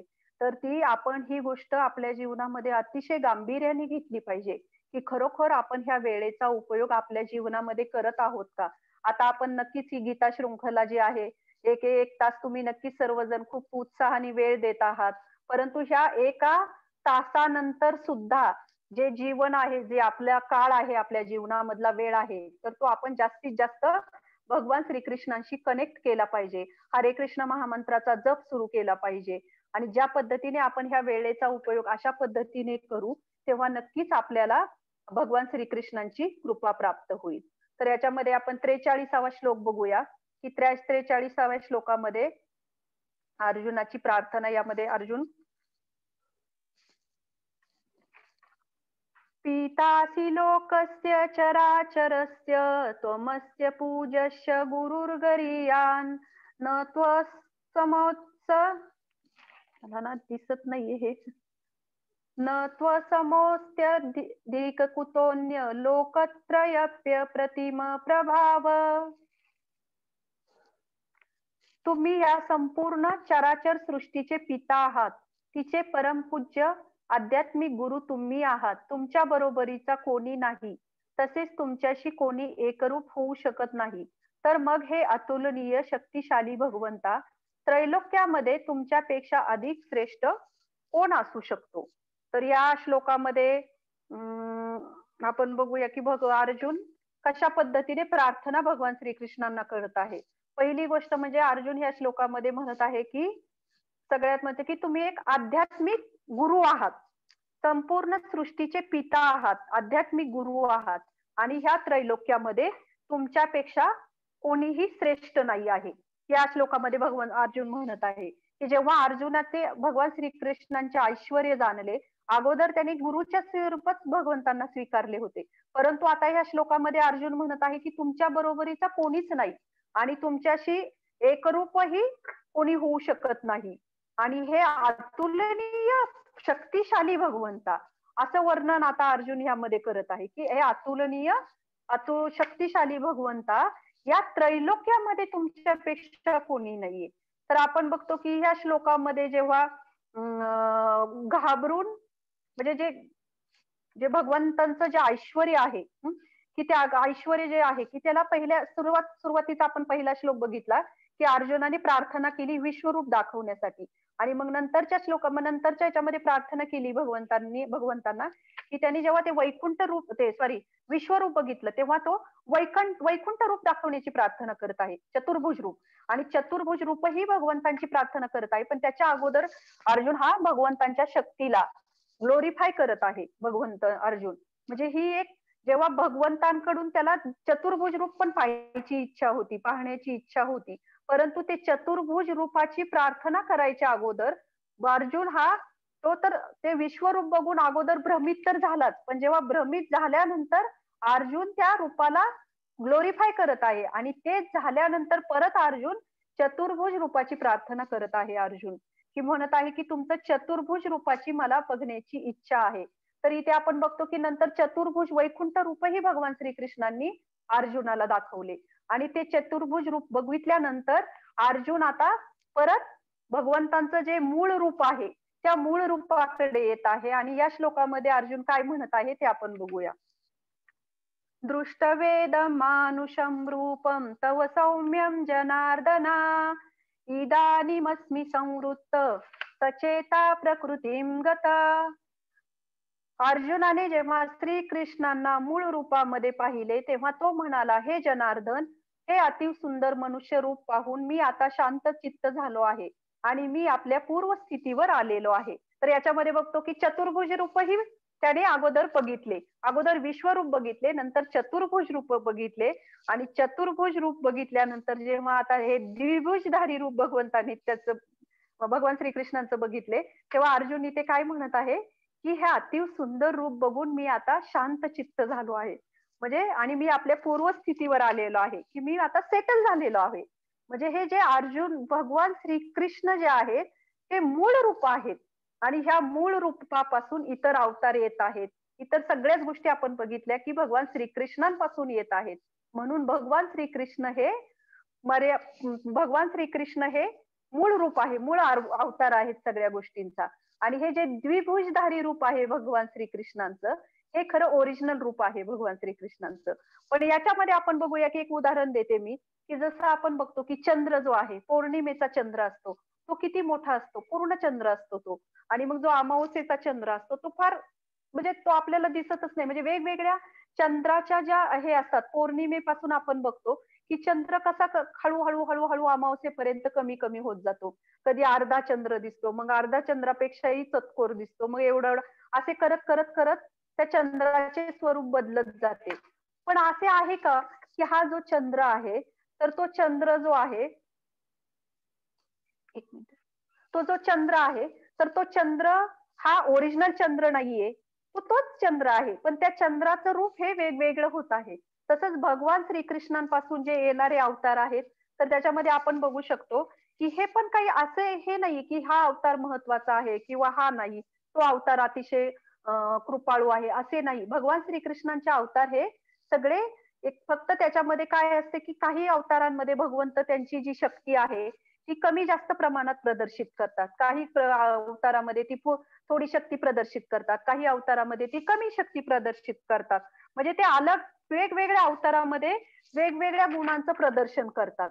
परंतु भगवान श्रीकृष्णांचं रूप हे सच्चिदानंद रूप आहे आणि ह्या अवतारामध्ये भगवंत हे त्यांच्या साऱ्या क्वालिटीज प्रदर्शित करतात की जसं पौर्णिमेचा चंद्र आहे, पूर्ण चंद्र त्या चंद्राप्रमाणे. परंतु याचा अर्थ हा पण होत नाही की भगवान श्रीकृष्णांचे जे अवतार आहेत दुसरे की त्या अवतारांना महत्व नाही. फक्त त्याचे जे गुण असतात, ऐश्वर्य जे असतं त्या अवताराचं ते फक्त भगवंत हे क्वालिटीज ज्या आहेत त्या कमी कमी कमी जास्त प्रमाणात त्या दाखवतात. काही अवतारांमध्ये जास्त असतात तर काही अवतारांमध्ये थोड्या कमी राहतात. हा फरक ह्याच्यामध्ये असतो. नाहीतर मग हे पूर्ण अवतार हे भगवान श्रीकृष्णांचे आपण बघू शकतो की भगवंतांपासूनच आलेले आहेत. आणि दुसरी गोष्ट म्हणजे की आपण बघूया एक मिनिट की भगवंतांचं जे मूळ रूप आहे तर हे भगवंतांचं मूळ रूप म्हणजे काय, कुठलं मूळ रूप आहे की जे द्विभुजधारी रूप वर्णन केलं की ज्याला आपण बघितलं की चंद्राची उपमा दिलेली आहे. आणि दुसरं म्हणजे भगवंतांचं मूळ रूप म्हणजे द्विभुजधारी रूप, मनुष्य रूपात जे भगवंत येतात. आणि तिसरं म्हणजे ते अत्याधिक सुंदर आहेत, सौम्य वपू, शास्त्रात शब्द येतो त्याला सौम्य वपू आणि अत्याधिक सुंदर. आणि ते चौथं म्हणजे दुर्लभ दर्शन, म्हणजे हे द्विभुजधारी रूपाचं दर्शन अतिशय दुर्लभ आहे. तर हे भगवंतांचं जे मूळ रूप आहे याचं दुर्लभ दर्शन हे आपल्याला कसं म्हणजे कधी भगवान श्रीकृष्ण हे मनुष्य रूपात जेव्हा येतात तेव्हा आपण बघू शकतो की किती लोक भगवंतांना भगवंत म्हणून ऍक्सेप्ट करतात. जसं भगवान श्रीकृष्णांनी ह्या पृथ्वी तलावर अवतार घेतला तर किती लोकांनी त्यांना ऍक्सेप्ट केलं की हे भगवंत आहेत म्हणून. कारण हे खरं अतिशय अवघड आहे मनुष्य रूपामध्ये कृष्णांना भगवंत म्हणून ऍक्सेप्ट करणं, ही ओळखणंही अवघड आहे आणि त्याला ऍक्सेप्ट करणंही अवघड आहे. की जसे भागवतम मध्ये एक हे येतं की भागवतामध्ये की कंस जो आहे तर तो कंस हा एक छोटस बालक भगवान श्रीकृष्णांना समजत होता की त्याला असं वाटत होतं हे छोटं बालक माझं काय बिघडू शकतो. म्हणजे अशा रूपाने कंस हा त्यांना त्यांना बघत होता. की जसं ब्रह्मदेव आहेत, की ब्रह्मदेवांनी जेव्हा भगवान श्रीकृष्णांची वृंदावनमध्ये सगळे गोप पळवून लपून ठेवले, तेव्हा भगवान ब्रह्मदेवांनाही वाटलं, हा काय छोटासा एक गोप गोप मुलगा आहे, गळ्यामध्ये माळा घालून सगळ्या वनामध्ये फिरत आहे हा जंगलामध्ये, आणि हा कुठला भगवंत असणार आहे. त्यामुळे हे भगवान श्रीकृष्णांचे हे मनुष्य रूपामध्ये जेव्हा येतात, तेव्हा हे म्हणजे ओळखणं की हे भगवंत आहेत, हे ओळखणं अतिशय अवघड आहे. आणि सगळ्यात महत्वाचं हे दुर्लभ दर्शन आहे, की जे देवी देवताही त्यांना देवी देवतेलाही दुर्लभ दर्शन आहे हे भगवंतांचं, हे छोटस मनुष्य रूपातलं. की जसे आपण बघतो की देवकीने जेव्हा भगवान श्रीकृष्णांना जन्म दिला, जेव्हा भगवंत अवतीर्ण झाले, तेव्हा ते चतुर्भुज रूपात म्हणजे छोट्याशा बालकाच्या रूपात आले चतुर्भुज रूपानंतर. तर सगळे देवी देवता स्वर्गामधून भगवंतांचं ते रूप पाहण्यासाठी वरून डोकावून पाहत होते. म्हणजे हे अतिशय दुर्लभ दर्शन आहे. आणि सगळ्यात महत्वाचं हे भगवंत म्हणून ऍक्सेप्ट करणं हे त्याच्यावरूनही अतिशय डिफिकल्ट आहे. तर हे आपण यामध्ये बघू शकतो. तर आता हा 55वा हा सगळ्यात लास्टचा श्लोक आहे. आणि या श्लोकामध्ये त्याला भगवद्गीतेचा सारांश म्हटलं जातं ह्या श्लोकाला, की हा पूर्ण सारांश आहे ह्या गीतेमध्ये दिलेला. की हा श्लोक इतका महत्वाचा आहे की या श्लोकामध्ये भगवंत सकाम कर्म, ध्यान योग, कर्मयोग, अष्टांग योग, निष्काम कर्मयोग याबद्दल कुठलीच चर्चा करत नाहीत भगवंत या श्लोकामध्ये. या श्लोकामध्ये भगवंत हे फक्त म्हणजे फक्त भक्तीचीच गोष्ट सांगत आहेत. की जसं आपण सोनाराच्या सराफाच्या दुकानात गेलो तर आपण काय म्हणतो की आपल्याला 24 कॅरेट शुद्ध सोनं जिथे असेल तिथेच आपण जाऊया. अगदी तसंच या श्लोकामध्ये सुद्धा भगवंत हे पूर्ण शुद्ध भक्त आणि शुद्ध भक्तीची व्याख्या करत आहेत या श्लोकामध्ये. तर हा खूप महत्वाचा श्लोक आहे आणि खूप सुंदर श्लोक आहे. तर सगळ्यांनी हा श्लोक म्हणजे हा पूर्ण भगवद्गीतेचा सारांश म्हटला आहे ह्या श्लोकाला. तर आता या श्लोकामध्ये आपण बघूया की भगवंत काय म्हणत आहेत. मत्कर्मण परम मदभक्ता संगवर्जिता निर्वैर सर्वभूतेषु ये सह मामेति पांडवा. भगवद्गीतेचा सारांश. हे अर्जुना, जो सकाम कर्म आणि तर्कवादाच्या संघातून मुक्त होऊन माझ्या विशुद्ध भक्तीमध्ये संलग्न होतो, जो माझ्या प्रित्यर्थ कर्म करतो, मला आपल्या जीवनाचे परम लक्ष्य मानतो आणि सर्व प्राणी मात्रांशी मित्रत्वाने वागतो, तो निश्चितपणे मला प्राप्त होतो. तर यामध्ये आपण बघूया की कशा पद्धतीने भगवंत यामध्ये प्रत्येक आपण भगवद्गीतेचे आतापर्यंत जे श्लोक ऐकले तर त्या प्रत्येक श्लोकामध्ये भगवंतांनी आपल्याला किती अध्यायामध्ये कुठे ध्यान योग शिकवलेला आहे, काही ठिकाणी कर्मयोग शिकवलेला आहे, काही ठिकाणी अष्टांग योग शिकवलेला आहे. परंतु ह्या श्लोकामध्ये हा एकमेव श्लोक असा आहे की याच्यामध्ये भगवंत मला कशा पद्धतीने तू प्राप्त होशील याचं वर्णन भगवंत आपल्याला करत आहेत. तर याच्यामध्ये आपण बघूया की कशा पद्धतीने मत्कर्मकृत हा जो शब्द आहे की भगवंत काय म्हणत आहे तिथे की माझ्याकरता कार्य कर, माझ्याकरता कर्म कर. मत्कर्म कृतो.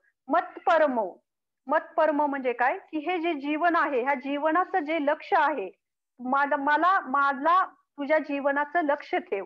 आणि संघवर्जिता म्हणजे कुठला संघवर्ज करायला सांगत आहेत भगवंत की जसं आपण म्हणतो की नास्तिकांचा संघ किंवा जे नास्तिकवादी लोक आहेत, निराकारवादी लोक आहेत की यांचा संघ आपण वर्जित केला पाहिजे. पण त्याचबरोबर दुसरा पण एक संघ येतो की जो मानसिक संक्रमण, जो मानसिक रूपाने आपल्यामध्ये येतो की सकाम कर्म म्हणजे जे काही सकाम कर्म कशाला आपण भगवद्गीतेच्या मागच्या अध्यायांमध्ये भरपूर चर्चा केलेली आहे की सकाम कर्म म्हणजे जेव्हा भौतिक गोष्टीची अभिलाषा करून आपण ते कर्म करतो त्याला सकाम कर्म म्हणतात. तर त्याच्यापासून आपण दूर तर राहिलंच पाहिजे. पण जो दुसरा संघ जो आहे की जे मानसिक संक्रमण, की जे लोक भौतिक वादाने पूर्ण झपाटून गेलेले आहेत की त्यांच्या जीवनामध्ये दुसरे कुठलेच ध्येय नाही त्यांच्या जीवनामध्ये, मग त्यांच्याशी आपण जर त्यांचा संघ जर आपण केला तर नकळतपणे मानसिक रूपाने आपल्यामध्ये ते गुण हळूहळू उतरायला लागतात. त्यामुळे त्याला जे आपण म्हणू शकतो की संक्रमण, मानसिक संक्रमण, तर अशा लोकांपासून सुद्धा आपण दूर राहिलं पाहिजे. आणि मग याच्यातून दूर राहिल्यामुळे भगवंत काय म्हणत आहेत पुढे की निर्वैरा की जो कुणाला सगळ्यांशी मित्रत्वाने वागतो, कोणालाही तो शत्रू मानत नाही. अशा पद्धतीने की जसं त्याच्यामध्ये आपण बघितलं की निर्वैरा की निर्वैरा म्हणजे भगवंत इथे काय शिकवत आहेत आपल्याला, की निर्वैरा, की ज्याचं माझ्यावर प्रेम आहे किंवा शत्रुत्व नाही.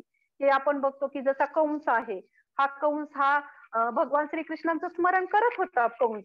परंतु तो कशा पद्धतीने करत होता भगवान श्रीकृष्णांचं स्मरण, की आता हा छोटा बालक आहे, की मी याचा वध करेल, मी याला कशा पद्धतीने मारू, याला कुठला राक्षस मी पाठवू, मी कशा पद्धतीने याला आता याचा मृत्यू करू शकतो. अशा पद्धतीने कंस हे करत होता, स्मरण करत होता. तो भगवान श्रीकृष्णांचं स्मरणच करत होता, पण तो कशा पद्धतीने करत होता, तर तो निगेटिव्ह पद्धतीने करत होता, नकारात्मक पद्धतीने करत होता. एका शत्रूच्या रूपात भगवान श्रीकृष्णांचं स्मरण करत होता. आणि या श्लोकामध्ये भगवंत सांगत आहेत, की निर्वैरा, निर्वैरा म्हणजे शत्रुत्वाच्या रूपाने न चिंतन करता एका मित्रत्वाच्या रूपाने जेव्हा तू माझं म्हणजे चिंतन करू शकतो. आणि दुसरी गोष्ट म्हणजे अजून एक आपल्याला सांगत आहेत भगवंत, की सर्व भूतेषु, जो प्रत्येक व्यक्तीला मित्र मानतो, की जर भगवान श्रीकृष्णांचे आपण मित्र झालो, त्यांचे भक्त बनलो, तर आपोआपच आपण पूर्ण जगाचे मित्र बनू शकतो. त्यामुळे हे नॅचरल आहे, की जेव्हा भगवंतांची आपण भक्ती करू, तेव्हा आपोआपच आपल्यामध्ये पण इतरांप्रती मित्रत्वाचा किंवा एक दयाभाव जागृत होऊ शकतो. तर निर्वैरा सर्व भूतेषु, आणि अशी व्यक्ती भगवंत म्हणतात, की सर्व प्राणी मात्रांशी मित्रत्वाने वागते आणि ती निश्चितपणे मला प्राप्त होते. तर भगवंत ह्या श्लोकामध्ये किती सुंदर पद्धतीने सांगत आहेत, की आपण सुद्धा आपल्या जीवनामध्ये या पद्धतीने, या श्लोकामध्ये ज्या पद्धतीने सांगितलं आहे, त्या पद्धतीने आपण जर भक्ती भगवंतांची केली, त्यांची शरणागती स्वीकारली, तर आपण भगवंतांना प्राप्त होऊ शकतो. आणि याच्यातून एक आपण लाईफ लेसन घेऊ शकतो, की जसे शुद्ध भक्त जे आहेत, जसे एखाद्या प्रिय मित्राचा संबंध त्याच्या ऐश्वर्यापेक्षाही अधिक आनंददायी असतो, अगदी त्याच प्रकारे भगवान श्रीकृष्णांच्या बरोबरचा व्यक्तिगत संबंध हे त्याच्या ऐश्वर्यापेक्षाही अत्याधिक मधुर आणि आनंदमय असतो. की जसे भगवंत आहेत, भगवान श्रीकृष्ण आपण बघितलं की त्यांच्याकडे अमाप ऐश्वर्य आहे, पण ऐश्वर्याचं अर्जुनने दर्शन घेतलं, तेव्हा अर्जुन त्या दर्शनापासून दूर गेला आणि परत मित्रत्व द्विगुणधारी रूप भगवंतांचं बघितलं अर्जुनाने, तेव्हा अर्जुन शांत चित्त झाला. अगदी तसंच आपण सुद्धा फॉर एक्झाम्पल, की आपण एखाद्या मित्राकडे गेलो किंवा एखाद्या मैत्रिणीकडे गेलो, आणि जेव्हा ती मैत्र असेल किंवा मैत्रीण असेल, त्याच्या ह्याचं संपत्तीचं वर्णन करायला लागलं, की माझ्या ह्या बँकमध्ये एवढे एवढे अकाउंट आहे, माझी एवढी एवढी प्रॉपर्टी आहे, माझ्याकडे माझे एवढे एवढे शेअर्स आहेत, माझ्याकडे एवढी ज्वेलरी आहे. जेव्हा अशा पद्धतीचं वर्णन आपण ऐकतो, तेव्हा आपोआप आपल्याला काय वाटेल, की अरे मला तुझ्या बँक अकाउंटचं काय करायचं आहे, की तू पर्सनल गोष्टी कर. एक मित्रत्वाचं जे नातं असतं, एक रिलेशन असतं, त्याच्याविषयी तू बोल. त्याच्यामध्ये आपल्याला इंटरेस्ट असतो, त्याच्या इस्टेटीमध्ये आपल्याला इंटरेस्ट नसतो. आणि जेव्हा ती गोष्ट ती व्यक्ती शेअर करते, तेव्हा आपल्याला कुठेतरी नकळतपणे आपल्याला ते नको वाटतं ऐकायला. अगदी तसंच भगवान श्रीकृष्णांचंही जे ऐश्वर्य आहे, त्या ऐश्वर्यापेक्षा एक शुद्ध भक्त जो असतो, तो त्या ऐश्वर्याकडे आकर्षित न होता एक प्रेमपूर्वक जे आदान प्रदान असतं भगवान श्रीकृष्णांशी त्याचं, की जे त्या प्रेमपूर्वक आदान प्रदानाने तो भगवंतांकडे आकर्षित होत असतो. हा एका शुद्ध भक्ताचा गुण आहे. त्यामुळे भगवंतांचं जे ऐश्वर्य वृंदावन मध्ये बघू, आपण जगन्नाथपुरीमध्ये बघू, यांना कोणालाही भगवंत म्हणजे काय आहे ते साधे कृष्ण गोप बालक त्यांना समजतात. आणि त्या रूपामध्ये ते पूर्ण त्याच्यामध्ये रममान होऊन त्यांना शरणागत होऊन त्यांच्यावर प्रेम करत आहेत नॅचरली. तसे हे भगवंतांचं जे ऐश्वर्य आहे, हे एका शुद्ध भक्ताला त्याच्यापेक्षाही त्यांच्याशी प्रेममय आदान प्रदानाची त्यामध्ये त्याला एका शुद्ध भक्ताला आनंद वाटतो. तर ह्या श्लोकामधून आपण हे शिकू शकतो. आणि नेक्स्ट त्याच्यामध्ये आपण शिकू शकतो. आता आपण एक थोडक्यात आपण बघूया की आपण काय काय बघितले. आता हा 11वा अध्याय समाप्त झालेला आहे, पण एक रिव्हिजन बघूया आपण. त्याच्यामध्ये आपण काय काय बघितले, की पहिला विभाग आपण निवेदन याच्यामध्ये बघितलं की स्वतंत्र भगवंत कसे स्वतंत्र आहेत, की जे लोक कृष्णांना मानत नाहीत किंवा ढोंगी लोकांकरता एक मापदंड जे विराट रूपाचं प्रदर्शन केलं आहे त्यांच्यासाठी एक मापदंड आहे. पूर्ण संतुष्ट आहेत, म्हणजे अर्जुनाने परमपुरुषोत्तम यांची स्वीकृती अर्जुनाने भगवंतांना दिलेली आहे. तसेच त्यांच्या दर्शनाची, विराट रूपाच्या दर्शनाची प्रार्थना कशा पद्धतीने केली आहे. दुसऱ्या रूपामध्ये बघितलं की विराट रूप बघितल्यानंतर विराट रूपाच्या काय क्वालिटीज आहेत, की जसं ते कशा पद्धतीने प्रकट होतं, अप्रकट होतं. आणि हे विराट रूप भगवान श्रीकृष्ण त्यांचे दिव्य चक्षु आपल्याला प्रदान करतात, तेव्हाच आपण ते बघू शकतो. आणि ह्या दिव्य दिव्य विराट रूप बघण्यासाठी अर्जुन कशा पद्धतीने पात्र आहे, हे पहिल्या अध्यायापासून आतापर्यंत आपण शिकत आलो आहोत, की अर्जुन हा कसा शुद्ध भक्त आहे. म्हणून अर्जुनाला ते दिव्य चक्षु प्रदान केलेले आहेत. दुसरं म्हणजे कृष्ण हे समस्त संबंधांचे स्रोत आहेत. म्हणजे वेगवेगळी ब्रह्मांड असतील, त्याच्यामध्ये आपण वेगवेगळी ब्रह्मांड बघितली. अगदी स्वर्गापासून पाताळापर्यंत वेगवेगळी ब्रह्मांड, की ते कसे भगवान श्रीकृष्णांपासून निर्माण होतात. तिसऱ्या विभागामध्ये आपण बघितलं, की अर्जुन हा कशा पद्धतीने प्रार्थना करत आहे आणि भगवान श्रीकृष्ण हे कशा पद्धतीने त्याला शिकवण देत आहेत, की काळ मी आहे, की भविष्यवाणी भगवंत करत आहेत, की ह्या युद्धामध्ये कोणीही जिवंत राहणार नाही पाची पांडव सोडल्यास, तू निमित्त बन. आणि नंतर लास्टला आपण अर्जुनाची प्रार्थना परत एकदा आपण बघितली. आणि नंतर आपण बघितलं, की अर्जुनाची कशा पद्धतीने आश्चर्य व्यक्त करत आहे भगवंत अर्जुन हे विराट रूप बघितल्यानंतर. समस्त म्हणजे ती भीती अथवा आधीनता ह्याची प्रेरणा आपण बघितली. पूर्ण दर्शन, भगवंतांचे व्यक्तिमत्व, हे सगळ्या ह्या आपण अर्जुनाच्या आश्चर्य ह्या विभागामध्ये बघितले. आणि चौथ्या विभागामध्ये आपण बघितलं, की भगवंतांचे जे मूळ रूप आहे 46 ते 55 श्लोक, की जे मूळ जे रूप आहे ते म्हणजे कुठलं तर द्विभुज रूप, ज्याच्यामध्ये भगवंतांनी चतुर्भुजही रूप दाखवलं, विश्वरूप रूप दाखवलं. परंतु जे मूळ रूप जे आहे भगवान श्रीकृष्णांचं ते म्हणजे द्विभुज रूप. हे आपण आज 11व्या अध्यायामध्ये चर्चा केली. तर अशा पद्धतीने 11वा अध्याय हे सांगण्याचा मी प्रयत्न केला आहे. आशा आहे की तुम्हाला सर्वांना थोडेफार तरी समजले असेल. तर कोणाचा काही प्रश्न किंवा काही कमेंट्स असतील, काही सूचना असतील तर नक्की सांगू शकता. Thank you.